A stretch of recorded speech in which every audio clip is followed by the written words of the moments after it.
Subscribe பட்டனை அமுக்குங்க, bell பட்டனை அமுக்குங்க. வாழ்க வளமுடன். இப்படிக்கு பாட்டி வைத்தியம். வணக்கம்ப்பா, உங்கள் பாட்டி பேசுகிறேன். இப்போ நான் உங்களுக்கு தேன் நெல்லிக்காய் அது செஞ்சு காட்ட போகிறேன்ப்பா. இந்த பாருங்கள், தேன் நெல்லிக்காய் இதில் 5 வெளியே 2 7 இருக்குது.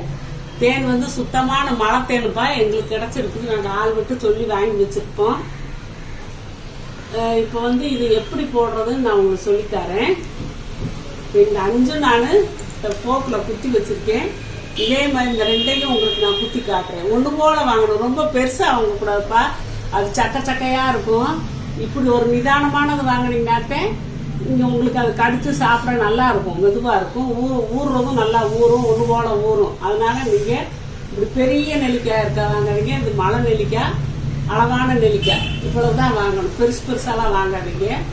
தேனில் நல்லா ஊறணும் இல்லையா. இப்போ போக்கு எடுத்துக்கிட்டு இந்த மாதிரி இந்த எட்ஜிலையும் இப்படி வச்சுக்கோங்க. இந்த போக்கு அப்படி எடுத்து வச்சுக்கிட்டு இப்படியே வரிசையாக குத்தி வரணும். ஏன்னா இதுக்குள்ளதான் போய் தேன் ஊறணும். ஒரு ரவுண்டு இப்படி வரிசையா குத்தி வரணும். அங்க இருக்க நெல்லிக்காயெல்லாம் நான் குத்தி வச்சிருக்கேன், கிணத்துல போட்டு வச்சிருக்கதெல்லாம்.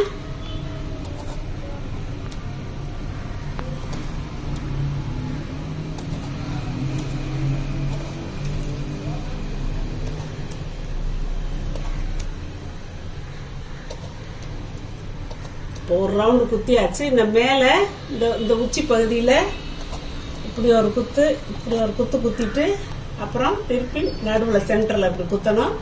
திருப்பிக்கிட்டு அதே மாதிரி அப்போ நல்லா உள்ள தேன் போய் சேரும். இப்படி குத்தியாச்சுப்பா.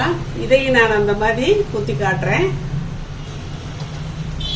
இப்போ இந்த நெல்லிக்காய் பூரா குத்தியாச்சுப்பா. குத்தி ஓட்டை பண்ணியாச்சு. இப்படி ஒரு டப்பால நம்ம போட்டுக்கிறணும். போட்டு இது முங்க முடிய தேன் ஊற்றணும்ப்பா. இது முங்குற அளவுக்கு நம்ம தேன் ஊற்றணும். தேன் சுத்தமான தேன் எப்படி இருக்குன்னு தெரியுமா? வாயில வச்சு நக்கினோம்னா இனிக்கும், நாக்கில் வச்சு நக்கினோம்னா இனிக்கும். அதே கொஞ்சம் மெல்ல சப்பி பார்த்தோம்னா லேஸ் ஒரு கசப்பு சுவை தெரியும். அப்புறம் கொஞ்ச நேரம் கழிச்சு துவர்ப்பா இருக்கும், அப்படியே நாக்கில் போட்டு ஒட்டும். அதுதான் சுத்தமான தேன். அப்படி தேன் வாங்கிக்கோங்க. ஏதாவது பிராண்டட் தேன் கூட பார்த்து நீங்க கடையில வாங்கிக்கோங்க. இப்படி ஊறட்டும். நீங்க இதை என்ன செய்யணும், கொண்டு போய் வெயில்ல வச்சிடணும்ப்பா. டெய்லி வெயில் படுற இடத்துல வைங்க, இல்லாட்டி வெயில்ல வச்சு ஒரு 7 நாளைக்கு வெயில்ல வைக்கணும். நல்லா ஊறிடும்.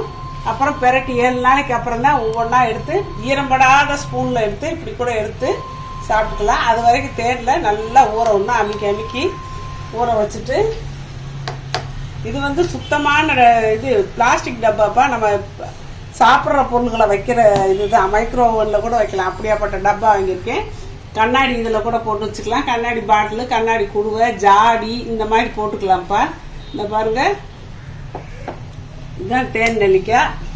ஆனால் நீங்கள் ஒரு வாரம் நீங்கள் வெயிலில் வைக்கணும்ப்பா. வச்சு ஒரு வாரம் அது கேதர் பண்ணால் தான் தேனெல்லாம் உடம்புக்கு அவ்வளோ நல்லது. கண்ணுக்கெல்லாம், கண் பார்வைக்கு நல்லது, உடம்பு சைனிங்க்கு நல்லது. தேனில் இரும்பு சத்து இருக்குது, நெல்லிக்காயில் வைட்டமின் சி இருக்குது. டெய்லி ஒன்று சாப்பிட்டதுக்கு அப்புறம், காலையில் சாப்பாட்டுக்கு அப்புறம் டெய்லி ஒன்று நீங்கள் இப்படி சாப்பிடலாம். இப்போ நான் 7 காய் போட்டிருக்கேன்னா நீங்கள் 15 காய் போட்டுக்கோங்க. 15 காய்க்கு மேலே வேணாம். ரொம்ப நம்ம இது பண்ணோம்னா அது பக்குவம் பண்ணுறது செய்யறதெல்லாம் கொஞ்சம் சிரமம். அதனால 15 காய் போட்டுக்கோங்க. ஒரு வாரம் ஊறும் போதே நம்ம இன்னும் ஒரு 15 காய் அப்படியே நமக்கு டெய்லி வேணும்னா அந்த மாதிரி ரொட்டேஷனில் திருப்பி நம்ம செஞ்சுக்கிட்டே இருக்கலாம். 15 காய்க்கு மேலே போடாதீங்க. இதே அளவு சின்ன காயாக வாங்கிக்கோங்க, இது சாப்பிடுங்க. உடம்பு நல்லா இருக்கும்ப்பா. இந்த முடியெல்லாம் நல்லா, முடி வேர்க்காலுக்கெல்லாம் நல்லா ஸ்ட்ரென்த்து கொடுக்குறது. இது நீ டெய்லி ஒரு தாராளமாக சாப்பிடலாம். இந்த மாதிரி செஞ்சு சாப்பிட்டுங்க. வாழ்க வளமுடன். சப்ஸ்கிரைப் பட்டனை அமுக்குங்க, பெல்லு பட்டனை அமுக்குங்க. வாழ்க வளமுடன். இப்படிக்கு பாட்டி வைத்தியம்.